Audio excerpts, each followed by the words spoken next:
En la reunión familiar, mi padre hizo un anuncio: hemos votado. ¿Pagarás mi deuda, o estás fuera de esta familia? Brindaron y aplaudieron. Yo sonreí, saqué un USB y lo conecté a la tele. Aquí está mi voto, dije. Mientras el vídeo se reproducía, sus caras palidecieron, y uno por uno. Mi padre se levantó su copa y repitió: hemos votado. ¿Pagarás mi deuda, o estás fuera de esta familia? Todos rieron. Todos menos yo. Parpadeé, pensando que había escuchado mal. ¿Qué? Pregunté, mirando alrededor de la sala, pero ya estaban aplaudiendo. Mi hermana me dedicó esa sonrisa falsa, la que siempre ponía cuando sabía que iba a querer algo. Venga, no pongas esa cara, dijo, bebiendo un sorbo de su vino. No es para tanto. Es una decisión familiar, añadió mi tía con un asentimiento, como si eso lo hiciera razonable. Mi madre ni siquiera levantó la vista de su plato cuando dijo: eres la única que puede ayudar. Y francamente, ya es hora de que hagas algo de verdad por una vez. Solté una carcajada. No pude evitarlo. Salió aguda y hueca. Algo de verdad, dije. ¿Quieres decir aparte de los años de...? Me detuve. Ahora no. No así. Miré a mi padre, esperando tal vez una sonrisa burlona, tal vez vergüenza. Pero estaba tranquilo, frío. Siempre has tenido los recursos, dijo secamente. Solo te pedimos que los uses para algo que importa. Mi primo se recostó en su silla. No es como si te pidiéramos que te murieras o algo así. Solo sé útil por una vez. ¿Útil? Esa palabra se me clavó. Sentí como si una aguja hirviente me atravesara el pecho. Miré alrededor de la mesa. Todos estaban en esto. Y ni uno solo parecía incómodo. Un vacío comenzó a crecer dentro de mí, un abismo de decepción, lo peor de todo, de soledad. Esta era mi familia, las personas que se suponía que debían amarme incondicionalmente, y me estaban tratando como un cajero automático con piernas. La traición dolió más de lo que podía expresar. Ese día me di cuenta de que el amor familiar, ese concepto idealizado que siempre había atesorado, era en realidad un contrato con letra pequeña, lleno de condiciones y expectativas financieras. Y yo, aparentemente, no estaba cumpliendo mi parte. Ni siquiera Kelly, quien una vez lloró en mi hombro porque su marido, mi hermano, despilfarró sus ahorros en criptomonedas y no sabía cómo pagar el alquiler, parecía sentir empatía. Ahora, simplemente me miraba como si yo les debiera algo. Esa mirada me caló hondo. Vaya, dije en voz baja, casi para mí misma. Esto realmente está pasando. Jacob, mi hermano, alzó su copa, como brindando por algo que no era una victoria para mí. No es nada personal, hermana. Es solo lo que hacen las familias. Sentí una punzada en el pecho. No respondí, con la voz temblorosa: es lo que esta familia hace. El silencio se hizo palpable por un instante. Luego, mi madre resopló con desdén. Deja de hacerte la víctima. No pude evitarlo, el comentario me dolió. Lentamente, empujé mi silla hacia atrás, sintiendo la necesidad de distanciarme de la situación. Solo intento entender. Todos se sentaron a votar a mis espaldas para que yo solucione el problema de otro. Mi hermana esbozó una sonrisa, una que interpreté como triunfalista. No es a tus espaldas si te lo estamos diciendo ahora. Mi padre soltó una risita ahogada. Me quedé allí, observando la escena en su totalidad. Los platos elegantemente servidos, el vino en las copas de cristal, el tintineo de los vasos, las ridículas tarjetas con los nombres que mi prima había hecho para la reunión familiar. Lo habían adornado todo como una celebración, como si debiera sentirme honrada. Pero no sentía honor. Me sentía utilizada, manipulada. Y lo peor de todo, me di cuenta de que esto no era algo nuevo.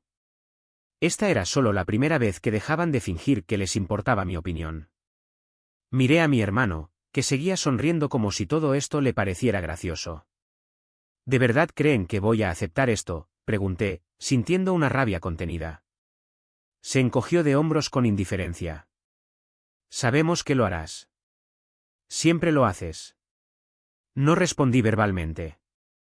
En lugar de eso, metí la mano en el bolsillo de mi chaqueta y saqué la pequeña memoria USB negra.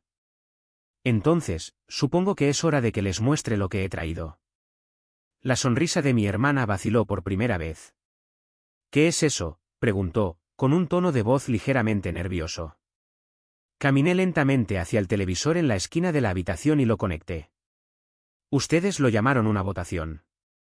Mi voz temblaba ligeramente, pero la determinación en mis ojos era inquebrantable. Bien, pues este es mi voto.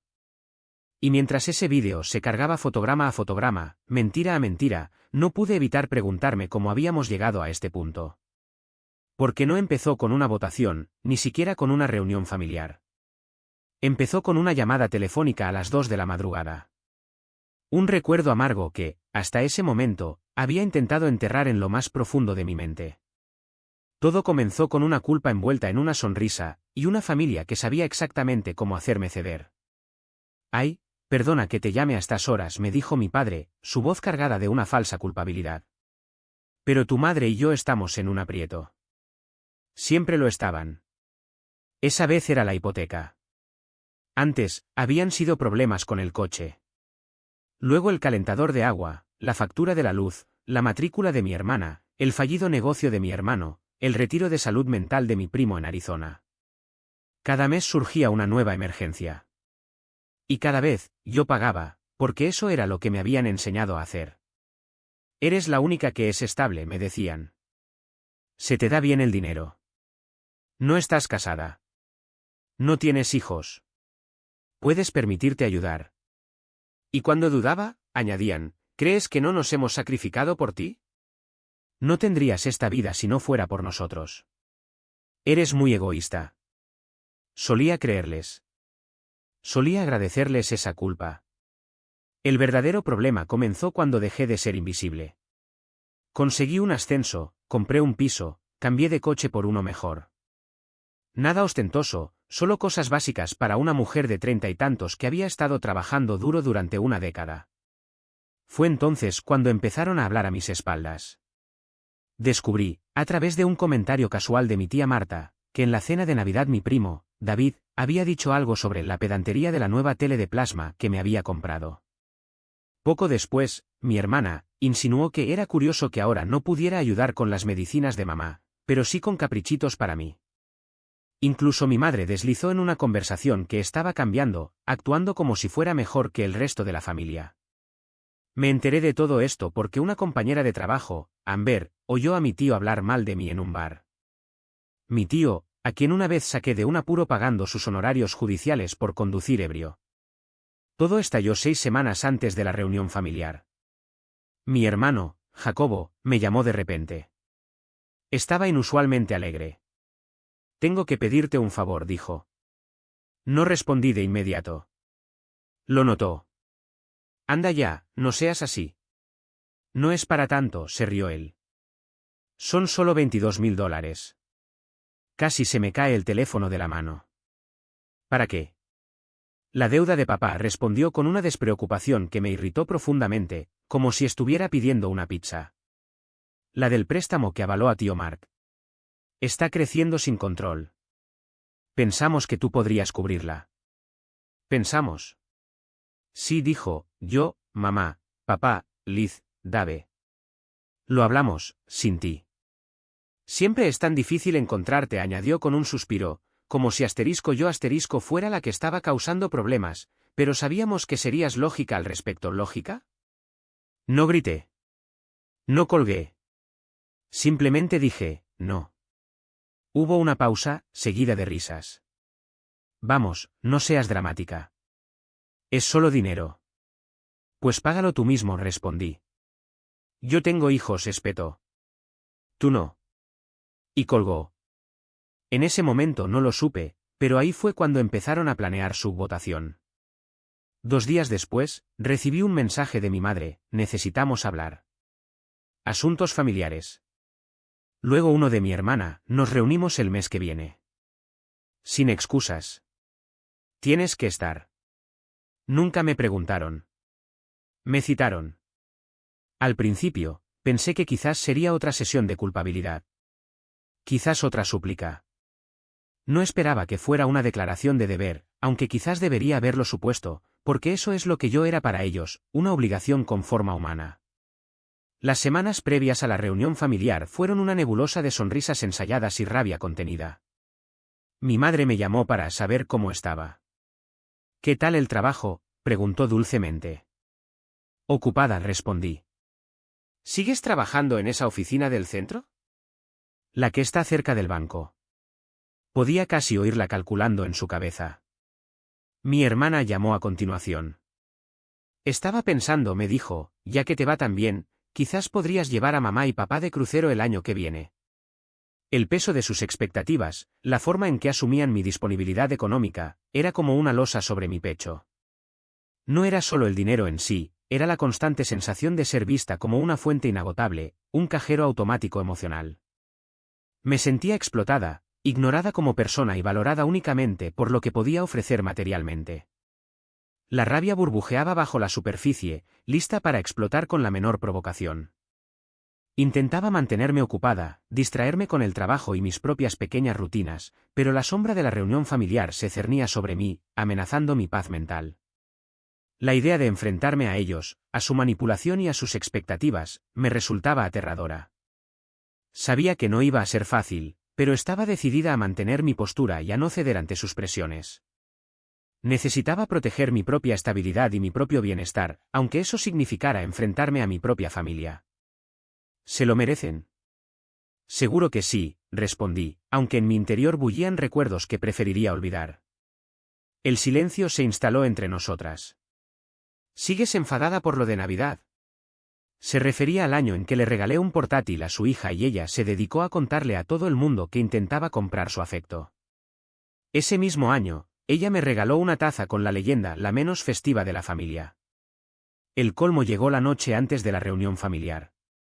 Salí a comprar algunas cosas que me faltaban y me encontré con mi primo Dave en la gasolinera. Él no me vio, pero yo sí lo vi a él, apoyado contra su coche, riéndose a carcajadas con otro primo, con un puro en la mano y alardeando. «Sí, mañana le daremos con todo. Si no afloja la pasta, está fuera». El estómago se me encogió. «¿Crees que picará?», preguntó el otro primo. «Por favor», resopló Dave. «Siempre cede. Solo hay que presionarlo delante de todos. Hacerle sentir que es una tradición o algo así». Se rieron. Di media vuelta, volví a mi coche y me quedé allí sentada en silencio durante un cuarto de hora, intentando asimilar lo que acababa de escuchar. Entonces empecé a hacer llamadas, a gente que me debía favores, a gente que sabía cosas, y a alguien que me ayudó a conseguir un vídeo muy específico de hacía unos años. Aquella memoria USB no era un simple adorno. Era un detonador. Y al día siguiente, pensaba encender la mecha. Entré en el salón y la tensión era palpable. Enchufé la memoria USB al televisor, volví a mi sitio y me crucé de brazos. Ni una palabra. Solo silencio y el logo de la televisión encendiéndose. «¿En serio?», dijo mi hermana con sorna. «¿Qué es esto?». «Una presentación». No respondí. Mi padre se removió incómodo en su silla. Mi madre frunció el ceño como si hubiera traído una pistola cargada a la cena. Y en cierto modo, lo había hecho. La pantalla se iluminó. Archivo de vídeo, reunión-familiar-final, MP4, reproduciendo. El nombre solo era una pequeña muestra de lo que vendría. Aquí está el texto reescrito, el primer fotograma, una imagen tenue de un estacionamiento. El coche de mi padre.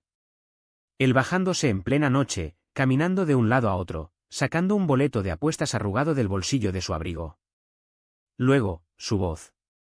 Asterisco su asterisco voz. Solo una más. Si gano esta, puedo cubrir la pérdida de la semana pasada.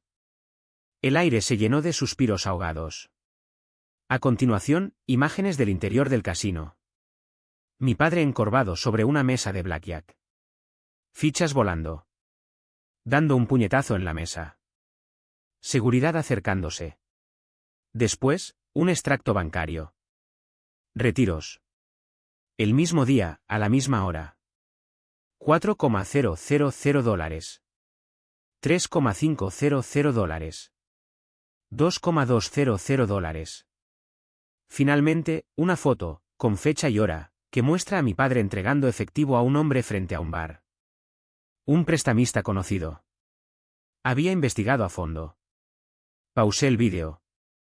El silencio era absoluto. Nadie se movía. Nadie hablaba. Me giré primero hacia mi madre. ¿Aún crees que esto es por deudas médicas? Parecía que iba a vomitar. ¿De dónde sacaste eso?, preguntó mi padre, con la voz ronca. Oh, no soy solo yo, dije. El tío Rob lo sabía. Dave lo sabía. Un dolor sordo me invadía el pecho. ¿Cómo pude ser tan ingenua? Durante tanto tiempo, me había negado a ver la verdad, justificando cada comportamiento extraño, cada ausencia, cada mentira piadosa. Ahora, las pruebas estaban ahí, frías e innegables, desmoronando la imagen que tenía de mi padre. Me sentí traicionada, no solo por él, sino por mí misma, por haberme aferrado a una ilusión tan fervientemente. La decepción era una amargura que me quemaba la garganta. Una pesada sensación de fatalidad se había instalado en el ambiente, como una tormenta inminente. Incluso Jacob lo sabía, creo, aunque nadie se atrevía a romper el silencio. Era evidente, habían esperado a que yo apareciera para, una vez más, descargar sobre mí todo el peso. Jacob apartó la mirada, incapaz de sostenerme la directa. Estás tergiversando las cosas. Mi madre finalmente estalló, su voz temblorosa de ira contenida. Tu padre tiene un problema. Necesita ayuda profesional. Solté una risa amarga, un sonido hueco y desprovisto de alegría. No, lo que necesita es asumir la responsabilidad de sus actos. Lo que todos ustedes necesitan es alguien a quien culpar, y a quien saquear. Mi padre golpeó la mesa con la mano, el gesto violento resonando en la estancia. ¿Ahora te crees superior a nosotros? ¿Es eso? Creo que ya no estoy dispuesta a ser su cajero automático personal, respondí con firmeza, mi voz cargada de frustración acumulada. No puedo creer lo desagradecida que eres, replicó él, con una amargura hiriente. No lo interrumpí, la paciencia agotándose. Desagradecido es mentirle a toda tu familia sobre una supuesta crisis médica cuando has estado despilfarrando dinero en mesas de póker durante años. Desagradecido es organizar una reunión familiar solo para tender una emboscada. Mi hermana se levantó de un salto, visiblemente furiosa. ¿Por qué haces esto? ¿Lo estás humillando? ¿Lo estoy humillando yo? Me giré hacia ella, la incredulidad reflejada en mi rostro. ¿Qué pasa con todas esas veces que te sentaste en mi apartamento, llorando por tus tarjetas de crédito al límite, y yo las pagué? ¿Qué pasa con esa vez que dijiste que yo era la única buena de esta familia? Eso fue justo antes de que falsificaras mi firma para refinanciar tu coche. ¿Te acuerdas de eso? Su boca se abrió, pero no salió sonido alguno. Se quedó muda, atrapada en la evidencia de mis palabras. Estás intentando destruir esta familia, mi madre acusó, con el tono de alguien que se siente profundamente herido. No, respondí con calma, tratando de mantener la compostura. Ustedes ya lo hicieron, cuando decidieron que estaba bien usar a una de las suyas como si fuera un cajero automático con un corazón latiendo. Mi primo Dave se levantó, molesto. Esto es ridículo. ¿Y qué? Tiene algunos problemas con el juego. ¿Sigues siendo tu padre? Entonces, cúbrele tú la deuda, repliqué, desafiante. Dave se quedó paralizado, sin saber qué responder. ¿Exacto? Todos ustedes votaron para endosarme esta responsabilidad, afirmé con amargura. Pues yo voto que no. Yo voto que no. Punto. Finalmente, Jacob habló, su voz baja pero firme.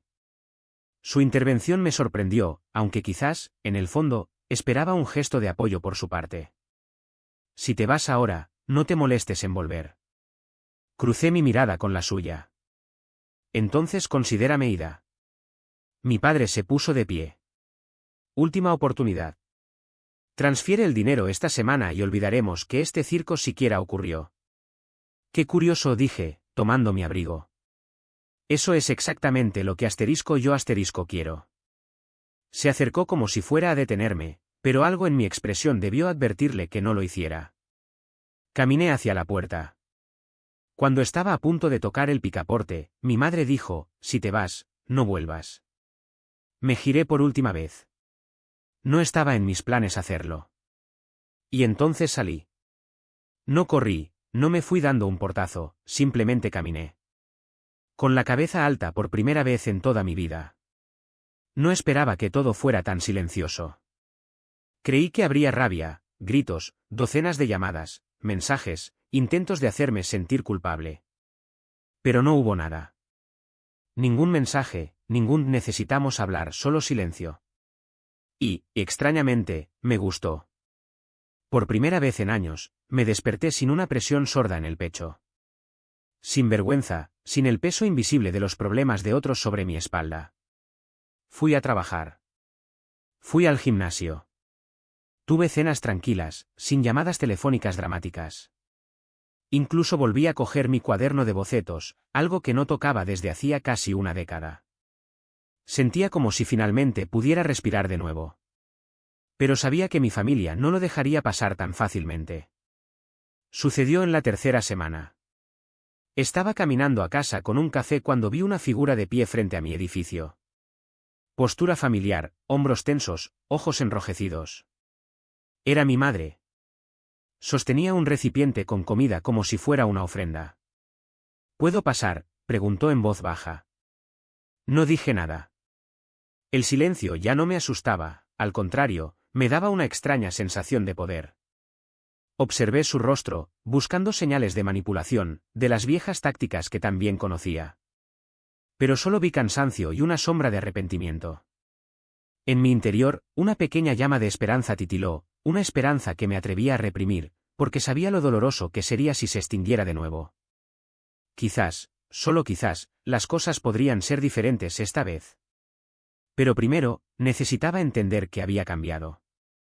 La duda, sin embargo, seguía presente, aferrándose con fuerza a mi corazón. Abrí la puerta y entré. Ella ya estaba sentada en mi cocina. Puso la tarta sobre la mesa como si el olor a horneado pudiera borrar lo que había pasado. Como si una masa casera pudiera curar una traición. Necesitas saber, dijo, casi en un susurro, tu padre está en el hospital. No me inmuté. Tuvo un ataque al corazón anoche.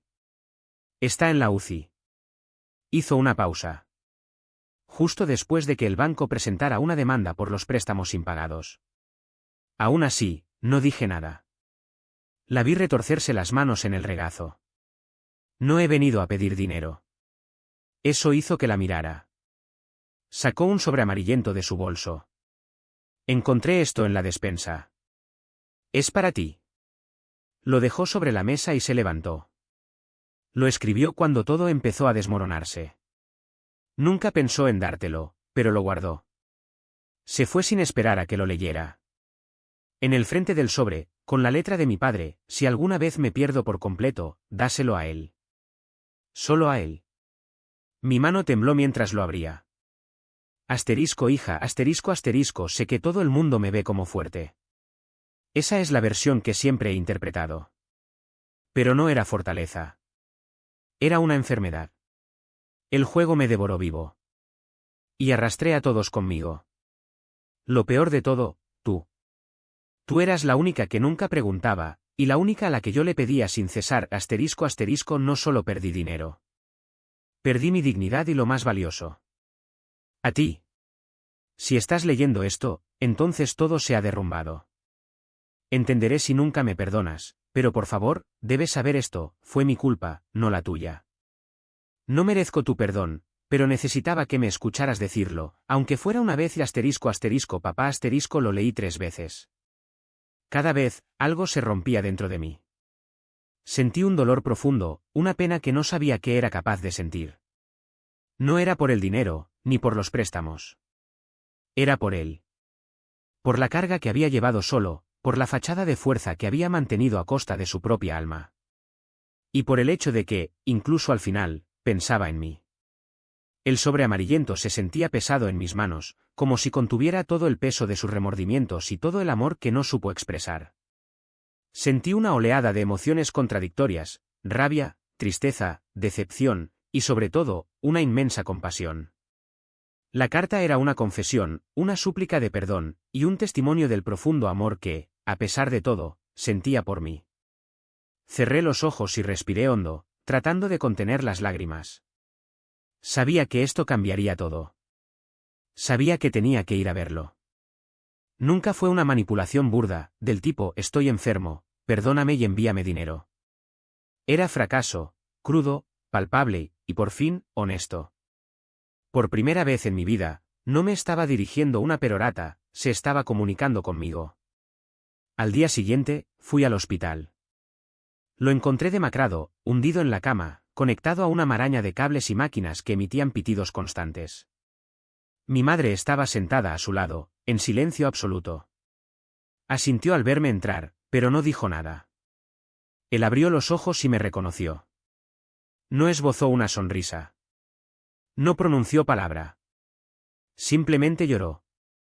Me quedé allí, paralizada, sin saber qué decir. Pero, por primera vez, no sentí ira. Era un vacío profundo, una especie de anestesia emocional. Recibí la carta, logré decir. Él asintió suavemente. Gracias. No por las palabras en sí, sino por la honestidad que transmitían. Nos sumimos en un silencio incómodo. Luego, con un nudo en la garganta, articulé, pero no voy a volver. No voy a ayudarte. Solo quiero seguir adelante. Y, para mi sorpresa, no lo discutió. Simplemente asintió de nuevo. Y, por primera vez en su vida, no me pidió nada. Nada. Mientras salía de la habitación, casi choqué con Dave, mi primo. Su aspecto era terrible, sin afeitar, con los ojos inyectados en sangre. Oí que viniste, murmuró, con la voz ronca. Escucha, he sido tan horrendo. Una persona, dijo él. ¿Cierto? Asintió, ni siquiera molesto. Yo también traje algo. No pensaba hacerlo, pero tienes que ver esto. Me extendió su teléfono. Era un vídeo granulado de una cámara de seguridad de un casino. Ahí estaba mi padre, en una mesa. A su lado estaba Dave, y Dave le estaba entregando dinero en efectivo. Me giré lentamente hacia él. ¿Le diste dinero? El rostro de Dave palideció. Fue una trampa, un esquema. Usé el nombre del tío Rick, lavé dinero a través de sus apuestas, él lo perdía, y luego me regresaba a mí, limpio. Todos pensaban que se estaba hundiendo, pero todo era parte del plan. No recuerdo haber caminado de regreso a casa. No recuerdo haber abierto la puerta. Pero sí recuerdo cómo me temblaban las manos. La historia era una mentira. Mi padre no era simplemente un jugador enfermo. Estaba encubriendo a Dave. Toda la familia lo sabía. La votación no se trataba de ayudar a mi padre. Se trataba de proteger a Dave. Esa noche, recibí un mensaje de la esposa de Dave, lo descubrí todo. Estoy solicitando el divorcio. Pero quería agradecerte. Fuiste la única lo suficientemente valiente como para correr el telón. El resto de nosotros teníamos demasiado miedo, y fue entonces cuando comprendí. Esto no era un derrumbe. Era una limpieza. Yo no solo me había alejado. Había arrancado la podredumbre de debajo de la superficie. Y ahora, finalmente, podía construir algo real, por mi cuenta, con nada más que la verdad bajo mis pies. 3 meses. 3 meses exactos desde que cerré la puerta tras de mí y me alejé. Ninguna llamada, ningún mensaje, ni siquiera una tarjeta de cumpleaños tardía con un intento barato de arrepentimiento. Nada. Y debo admitir, se sintió glorioso. Por primera vez en mi vida, el silencio no era castigo, sino liberación. Podía respirar hondo, dormir sin sobresaltos, simplemente ser sin la constante carga de calcular a quién estaba decepcionando esa semana. Al principio, fue suficiente. De verdad lo fue. Pero las cosas cambian, supongo. Hasta anoche. Hasta que tocaron a la puerta. Era tarde, mucho después de la medianoche, una hora en que no esperaba a nadie. Pensé, tal vez, un vecino confundido o una entrega equivocada. Abrí, y ahí estaba Emily, mi hermana.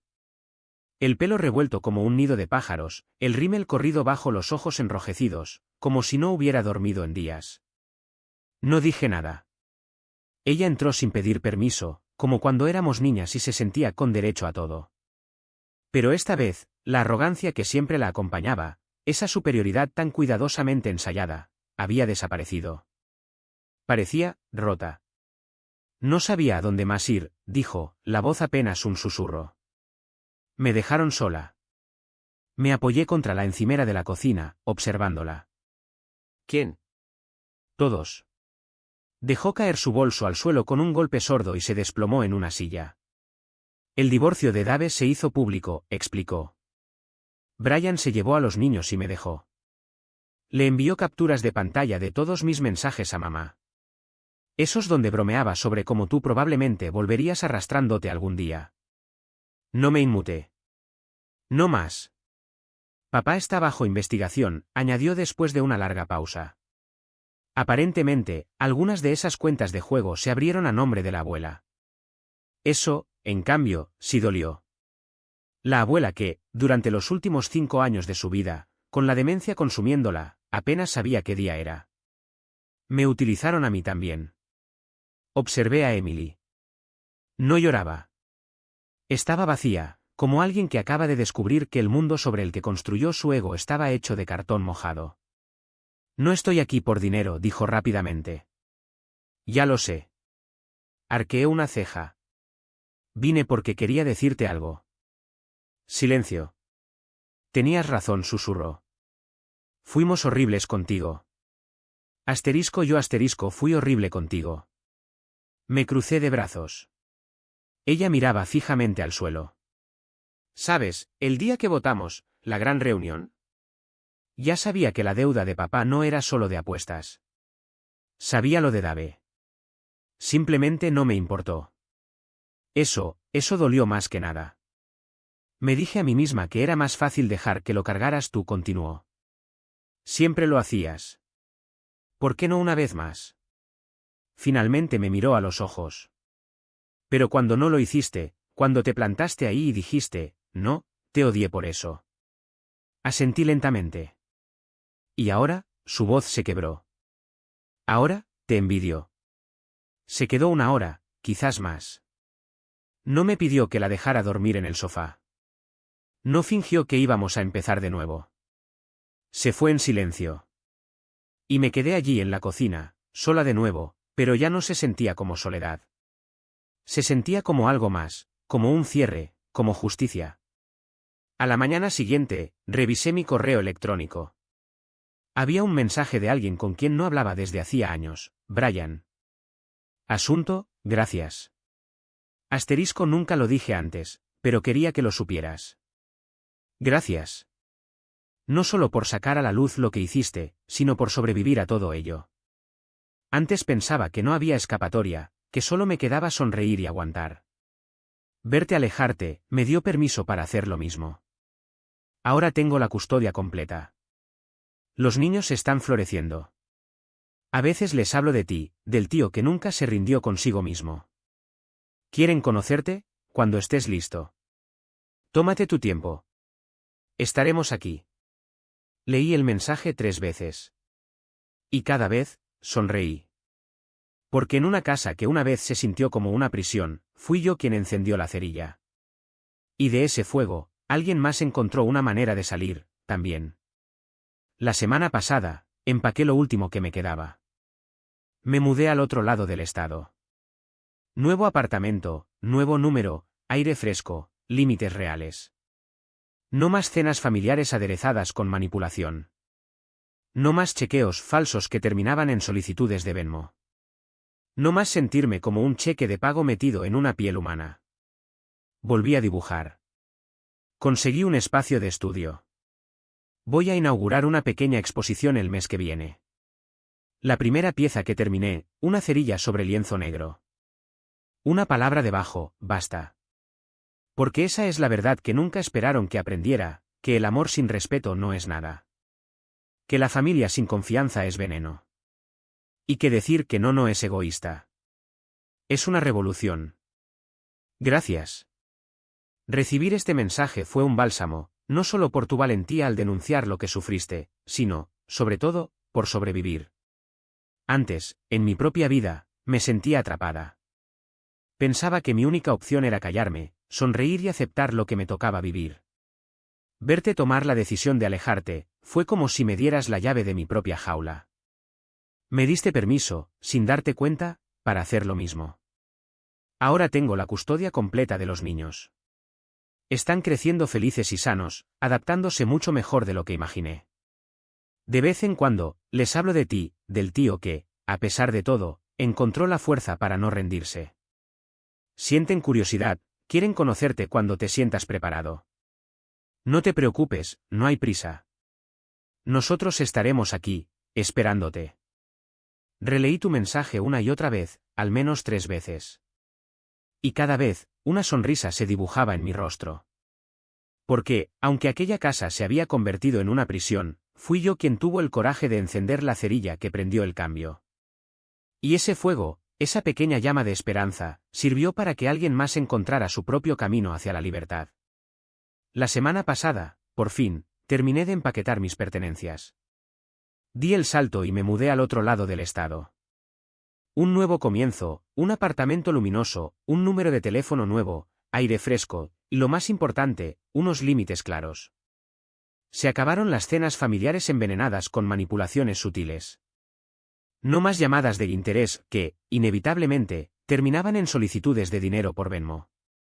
Y, sobre todo, se terminó la sensación de ser un simple cajero automático con forma humana. He recuperado la pasión por el dibujo. Alquilé un pequeño estudio, un espacio donde puedo crear sin sentirme juzgada. Estoy preparando una pequeña exposición para el mes que viene. La primera obra que terminé es sencilla pero poderosa, una cerilla solitaria sobre un lienzo negro. Y justo debajo, una única palabra, basta. Porque esa es la verdad que jamás esperaron que descubriera, que el amor, desprovisto de respeto, se convierte en una jaula. Que la familia, cuando la confianza se rompe, se transforma en veneno. Y que aprender a decir no es un acto egoísta, sino una auténtica revolución personal.